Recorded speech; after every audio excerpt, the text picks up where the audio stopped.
In the middle of a freezing Russian night, 9 experienced hikers cut their way out of their own tent from the inside and ran, some of them barefoot, into a howling blizzard and 20 below darkness.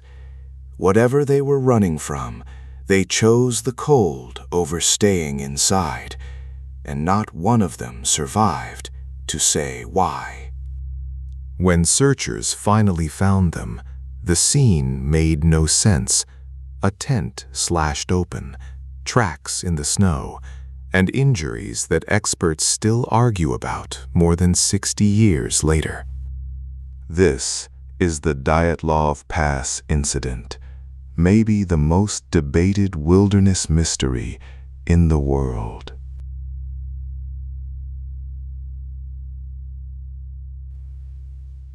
It was the winter of 1959.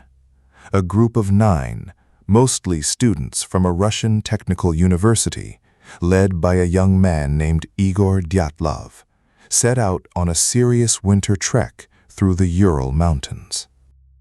These were not tourists. They were seasoned, fit, and highly trained in cold weather mountaineering.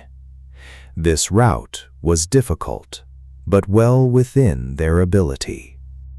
They kept diaries and cameras, and those photos survive, showing a cheerful, capable group, laughing in the snow, joking, sharing the trail, ordinary young people on an adventure. As they pushed toward their goal, they climbed the slope of a mountain, whose name, in the local language, translates chillingly as Dead Mountain. In worsening weather, they made a decision that would later be questioned. They set up camp on the exposed, open slope, rather than descending to the shelter of the tree line below. Their last photographs show them digging in the tent as the light failed. Then the record goes dark. Whatever happened, happened that night. The group was expected to send a telegram when they reached the next town.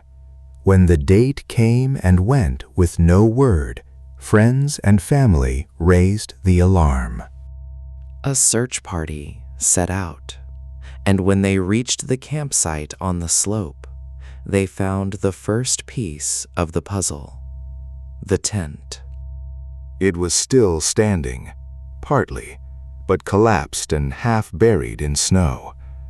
And it had been cut open, not from the outside, but from the inside, slashed with a knife from within.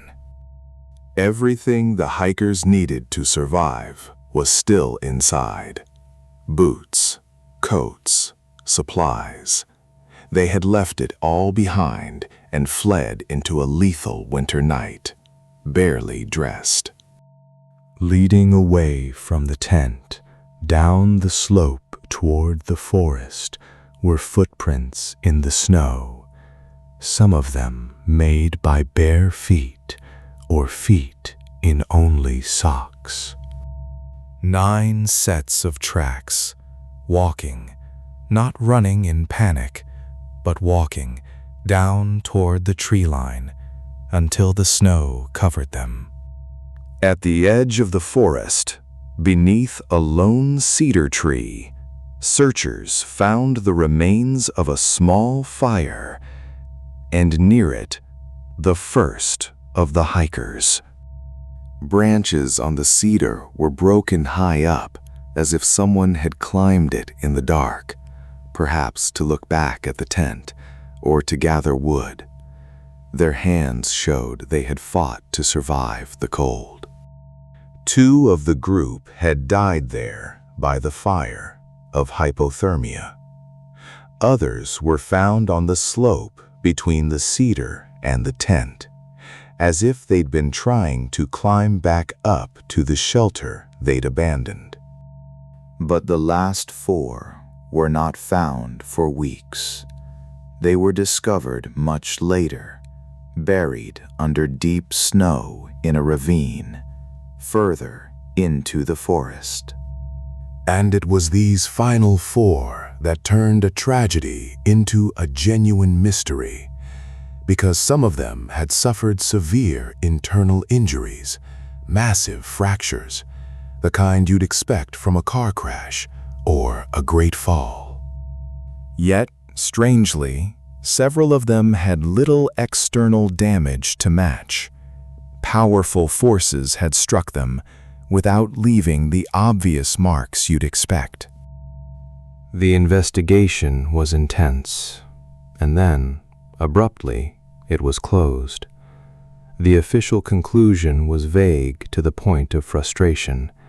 The hikers had died due to a compelling natural force that they could not overcome.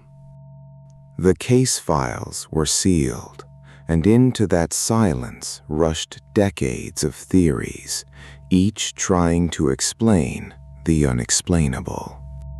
Theory 1. An avalanche. A slab of snow broke loose above the tent, threatening to crush them. They cut their way out and fled downhill to safety, planning to return. And the cold took them before they could. It's the leading modern explanation, and recent scientific models have shown that a small, unusual slab avalanche on that exact slope was actually possible and could even explain the crushing injuries. But critics have always pushed back.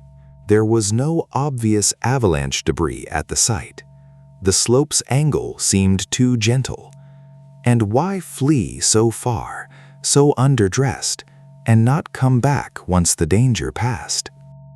Theory 2. The wind. Rare, powerful katabatic winds, or a phenomenon of infrasound, low-frequency sound, that can cause intense dread and panic, might have driven them from the tent in terror. Theory 3, and the darkest of the plausible ones, military testing. The region was near secret Soviet activity, and some witnesses reported strange lights in the sky that night, where the hikers caught up in something they were never meant to see.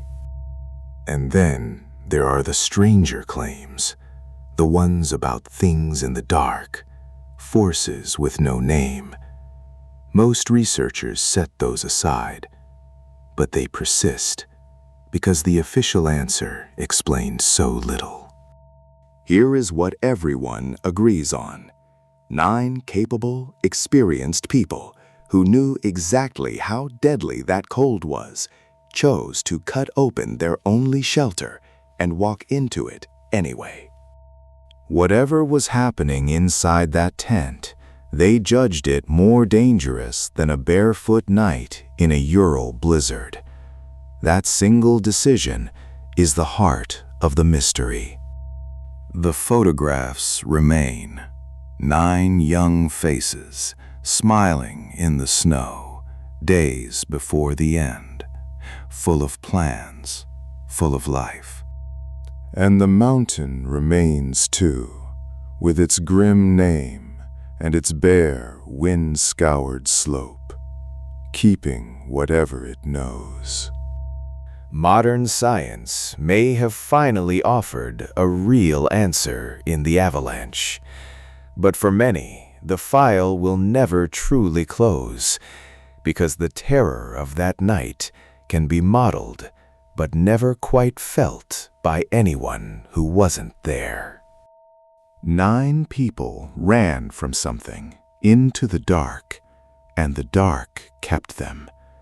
That's the one part of the story that has never changed. If Dead Mountain got its hooks into you, come up the next ridge with us. Like this video and subscribe to Backcountry Files. Tell me below where you stand. Avalanche, panic, or something the sealed files never named. Because out here, the wilderness always keeps score.